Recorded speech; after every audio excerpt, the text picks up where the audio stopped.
Welcome to Annapolis Mosaics. Our program spotlights people in our community who are involved in activities designed to promote good human relations. I am Michael Keller, the chair of the Annapolis Human Relations Commission and your host. The commission is a city board that seeks to promote equal opportunity and to eliminate discrimination. My guest today is Janice Hayes Williams, who is a local historian as well as director of minority engagement and advancement for the Anne Arundel County Executive.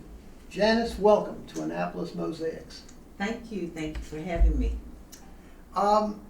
Annapolis is said to be a microcosm of African American heritage in Maryland, and that African Americans in Annapolis have played a vital role in shaping our state capital. Would you agree with that, and could you elaborate on it? I agree 100%. Studying the history and being seventh generations from the city of Annapolis, I can say that is true. Doing my research around the churches, you think about slavery. In the state of Maryland, around the time of the Civil War, there were just as many slaves as there were free blacks. So there's a large free black population here in Annapolis voting before 1805, before the city says, no, we're not going to have free blacks vote. We're going to take that right away. But they have been here for every measure of history. We can look at the Revolution. A lot of slaves were freed because they fought during the Revolution. You can look at the War of 1812, our involvement with the British, actually fighting with the British during the War of 1812, through the Civil War, through desegregation. As you realize, it's only been a few days since we are at the 65th anniversary of Brown versus Board of Education.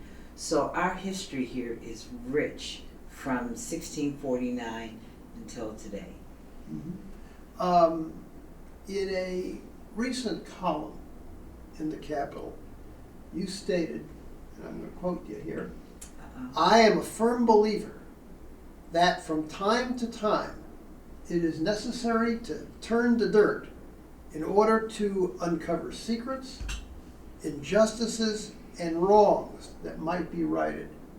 And you went on in that column to address the 20-year wave of urban renewal, also called urban removal, that shaped much of modern downtown Annapolis, but had enormously negative impact on the city's historic African American neighborhoods. Can you talk about this and share some details about your thinking in that area, and specifically what those secrets, injustices, and wrongs that need to be righted are, and what can be done about them? In particular, I found some bones. I turned over some old dirt and found some bones. Let's let our viewers hear all about it, Janice. So, speaking of our early community, a lot of people think that the Old Fourth Ward is the first black community in the city. It is not. It is the community behind Asbury Church that some people knew as Larkin Street. Prior to that, it was Acton Lane. Right. So the community was built, the land was given for a church, and people came. Right. Okay. And then we get near the Civil War. Jews and blacks are not allowed to live in certain places in the city. So they come together on West Washington Street and Clay Street. So that community grows. So as we grow, think about the war effort, and Roosevelt said, look, Annapolis is this great place, but there's slum housing. Maybe if we can clean this up, we can get people down to the Naval Academy and be a part of the war effort. So we started to build our first public housing. It's College Creek Terrace. Okay. That is a result of the war effort. Hmm. Okay? So we grow and we get what is called Charter Form of Government, 1965. Right. Anne Arundel County comes to town. Annapolis becomes the seat of county government. And our first county executive says, I need somewhere to park. And the first place that he looked was what we now know as the Banneker Douglas Museum. It was Mount Moriah Church, who had recently moved on the other side of Eastport. Well, when the black community said, no, sir, you can't have that land, he looked for another place. And he found what we now know as the Whitmore Garage and Park. It is at this point that the city of Annapolis creates the Urban Renewal Authority. And they look around at slum housing. Maybe we need to remove this or clean this up. It was not a good scene for the African American community. At the same time, housing is built to remove the African American community out of the city limits into places like new communities called Robinwood, Eastport Terrace, Newtown 20, Annapolis Gardens. It was very hurtful. People lost their homes. There was slum housing, but the African American community lost 33 businesses as well. So as they moved out of the city limits, again, there's no transportation. How do we get back to work? And the hurt from the activities are a part of the DNA of the African American community. 1970s, I'm a teenager. I'm not paying attention that the community behind my church, Asbury, is wiped out. Urban renewal. And some of the people were told, yes, you can come back. There was never any intention of people who were living in substandard housing to come back. What we also learned is that when that community was removed during urban removal, we're going to call it what it is, 2 cemeteries disappeared. People watched as bones were removed, put on trucks, taken away, but the conscience of one backhoe driver caused the state to come in. He called because his backhoe crunched into a coffin. He called the state of Maryland. They came in. They believed it to be the remains of Smith Price and a preteen. Who is Smith Price? Smith Price is one of the founders of the Acton Lane, Larkin Street community. He gave the land for Asbury Church in 1803. I call these guys the posse. You know, they took care of every manner of people of their life. They bought people out of slavery so they wouldn't be slaves. So they believed this to be his body, and they whisked him away. Most people haven't seen him since 1980. So I was trained by lucrative historians in the city of Annapolis, Gene Russo, Jane McWilliams, Philip Brown. They told me about these stories, and I've been looking for Smith Price for maybe 20 years. So as a commissioner for the Maryland Heritage Area Authority, representing the late Speaker Bush, I went to a quarterly meeting at Jefferson Patterson Park Museum and Conservatory. A lot of people don't know this is the largest conservatory lab in the country. Shipwrecks, cannonballs, you name it. And while I was there, I just asked, do you have any remains here? And everybody looked at me and said, remains? And later they called me in and they said, where do you think we might have remains from? I said, the city of Annapolis. And they looked in their database, and lo and behold, remains from the Smith Price Cemetery, from this one person. I mean, we call this goodwill, who said, this is wrong. I can't dig him up and put him on the back of the truck. So it was April 11th, and I found out that this is probably Smith Price. So these are the old bones, the hurts, things that have happened in this community. Now, I have to bring him back here. That's called repatriation. Let's talk about Native Americans who have had their ancestors' bodies put in museums all around the world.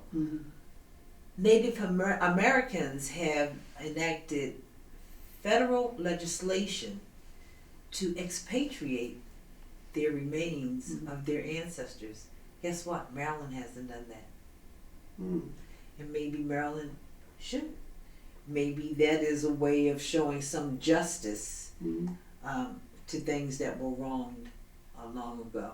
I'd like to know what happened to that other cemetery, but I think that's going to come out as we do this work. So I'm excited to have him. I'm working with the state of Maryland. The governor is working with Stuart Pittman, Mayor Buckley, and it looks like we're going to be able to bring him home. Wow, good. Yes. And we're working with St. Anne's. They may be working with us to find a place. His family members are all buried at St. Anne's Cemetery. Oh. Yes. Well, that might be a home for him. Yes. Oh, I have to mention this. Oh, yes. His great-grandson actually attended the Stanton School, became a doctor, and is the first doctor in the world to perform open heart surgery. His name is Daniel Hill Williams. So, history. Yeah. History in Annapolis. The place of African Americans in the history of Annapolis Yes. has been preserved in a number of sites and structures and institutions. Just to mention a few, the Kunta Kinte Alex Haley Memorial. You made reference earlier to the Banneker Douglas Museum. Thurgood Marshall Memorial at the State House. Historic Annapolis, the history with East Street and Fleet Street. And then, of course, the old Fourth Ward. Taken individually and as a whole, what story do they tell? That's a good question. Multiple stories. Okay. In an effort to lift up African American history that hasn't been lifted before, they tell multiple stories. You know, the State House, Thurgood Marshall is there to tell the story not only of Brown versus Board, but about a community that sued a superintendent because of unequal pay. And you have to have people like me and tour guides to be able to understand what do those stories tell. When you go to Whitmore Park and there's the Civil Rights Memorial, again, a national story made local because the buses and the people got on the buses there to go to the March on Washington. You have to understand the whole concept, but again, national history, local history. Kunta Kinte.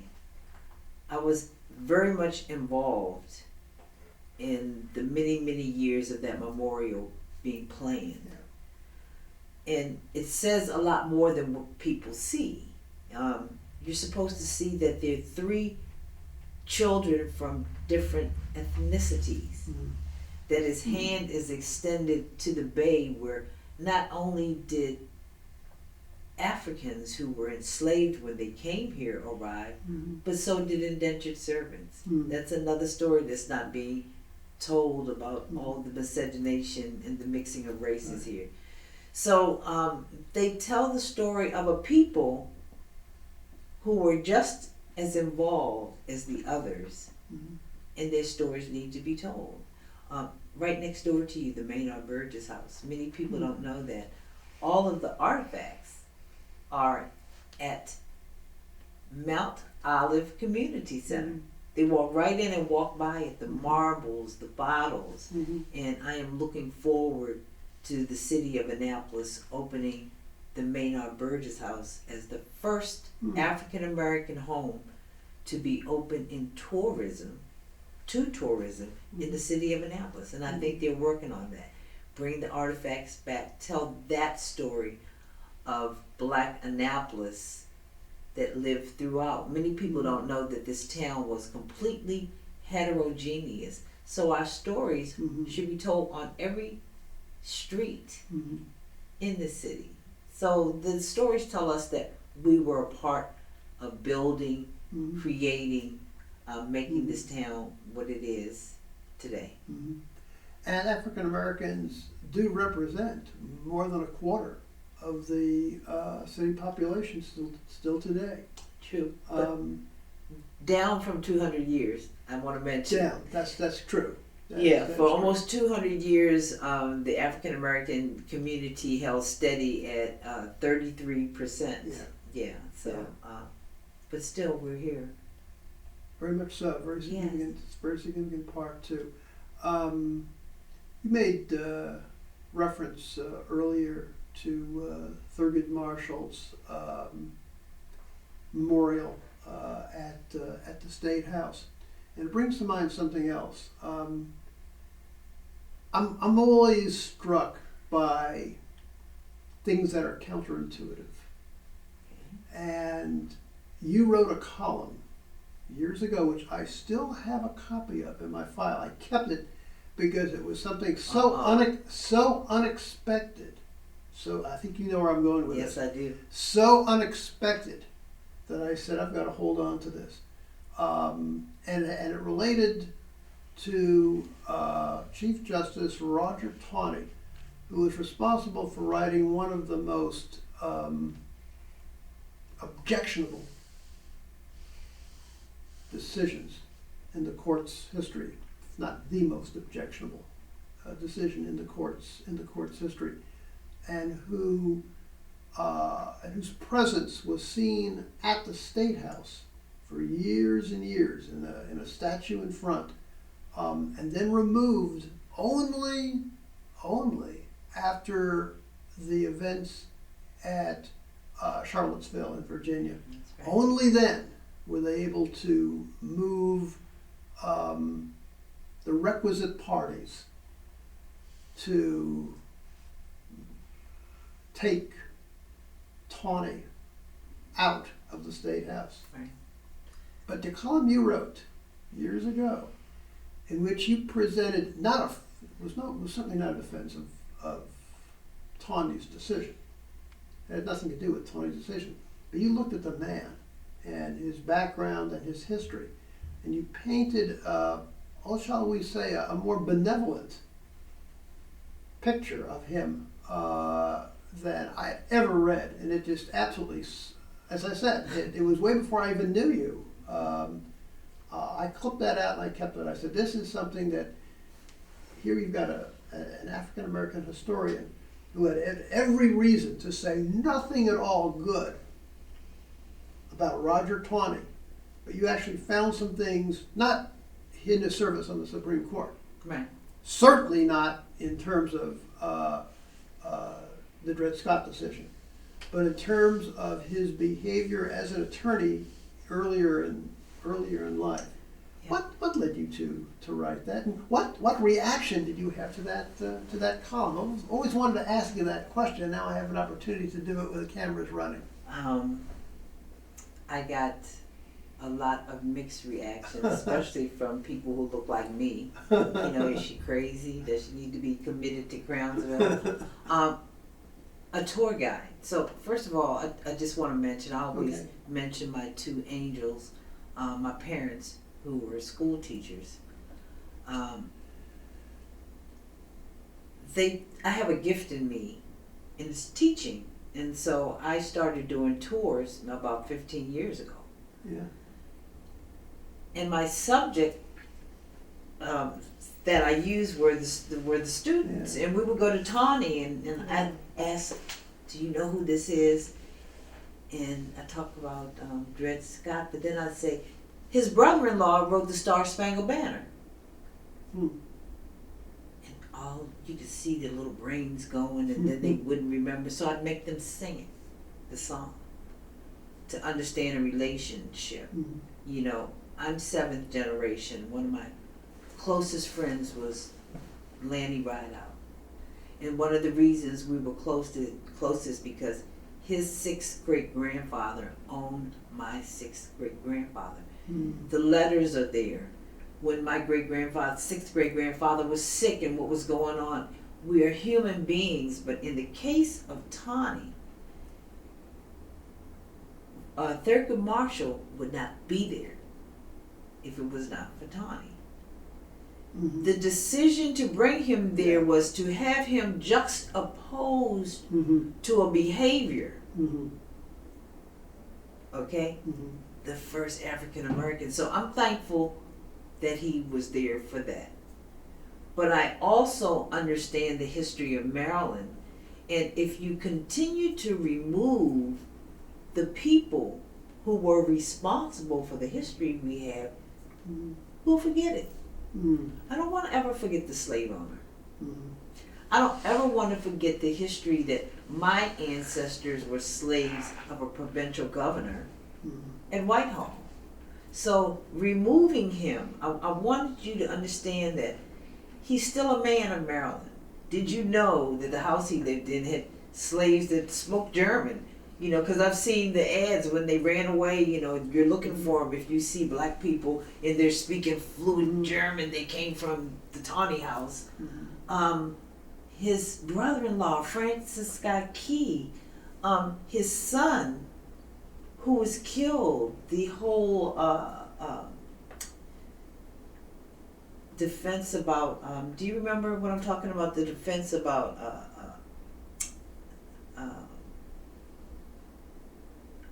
I think his son killed somebody. It was a jealous rage. Well, all this history, if you move it away, when I go up there, I can't talk about Francis Scott Key. I can't talk about the murder under the tree. I can't talk about the reason that Thurgood Marshall is here, because he's just opposed. So I wanted people to understand the whole thing. We all have been one of each other since we have been here. And I don't think that we should forget it. The bad, the good, the ugly, the lynchings, none of it. This is our history. Members of the Human Relations Commission recently had, including me, I might mention, had the pleasure of taking a trip to the National Museum of African American History and Culture. And we went as a group. It's becoming easier to get in. Yes. And the crowds are down a little bit. And that's one thing that I've tried to do here, is wanted to wait until we were able to get in. But one thing that I learned very quickly, which we all learned very quickly, which I had heard, but I wasn't sure if it was accurate, but it is accurate, is that one visit doesn't suffice. I spent, and we all had to meet back at a certain point in time, but I spent the entire day. We got in about 11 o'clock and came out at 5. Wow. I spent the entire day just on what is the third floor. You basically, what you do is go up and then you go down. And it was the floor that dealt with African American history and culture from 1400 to 1867, which went right up to the time in which emancipation had already occurred. Reconstruction was underway, but before 1876 and 1877, when President Rutherford B. Hayes pulled the U.S. troops out of the South, and then you had the beginnings of Jim Crow, and that's another floor. So my whole time was just in the period 1400 to 1867, and it was just learned huge amounts of things going through it. I think you've been to the museum, I'm sure. I have. In my first visit, as the elevator was going down, I was tearing up by the time I got there. But for me, what was most amazing was to go into the bottom, the slave ships. Yeah. And because I have researched the London database showing the slave ships that came to Annapolis, I was actually able to walk over to the wall to see the ships that I recognized. Yeah. The Danish ships or wherever they were from, the Lord Ligonier, the Sally. Yeah. And it was just the reality Yeah. that on this piece of paper where I had seen these names, they're showing you where they had come from, and they were all lined against the wall. I was able to touch that brick. It was just amazing. Amazing. Janice, I'm sure our viewers are going to be captivated by this interview and by your comments and observations.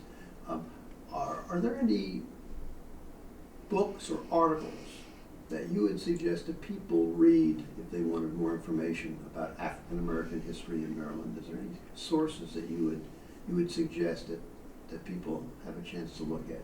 Well, locally, my favorite, because I have little pieces in there, is Annapolis City on the Severn by Jane McWilliams. That's a must. It's almost an encyclopedia. You don't sit and read it. You look for who you want. There's the book that was written by Philip Brown called The Other Annapolis, and I think you can find that in local bookstores. A lovely little lady who just passed away recently, Ginger Doyle.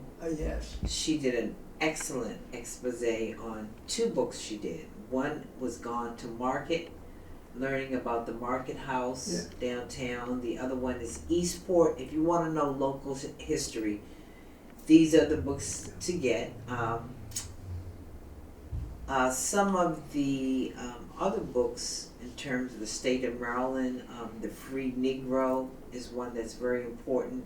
And there's an older book based on my recent bones that I'm bringing home. I learned about this man through a book called Daniel Hale Williams, Negro Surgeon.